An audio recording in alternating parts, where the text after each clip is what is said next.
কাছেই থাকে।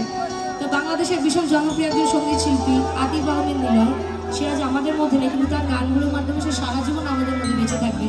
তার গাওয়া একটি গান আমার ইউটিউব কভার থেকে।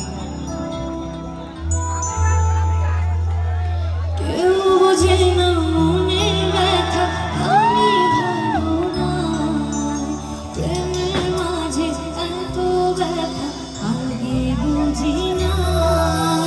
কেউ বোঝে না মনের ব্যথা, আমি ভালো না, প্রেমের মাঝে এত ব্যথা আগে বুঝি না।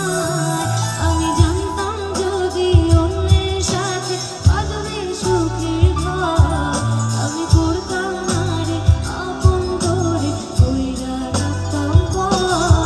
আমি জানতাম যদি অন্যের সাথে বাঁধবে সুখের ঘর, আমি করতাম না রে আপন করে কইরা রাখতাম পর।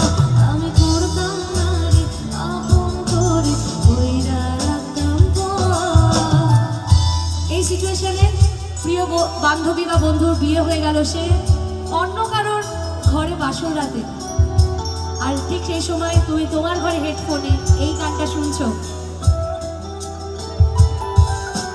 তার বাসরে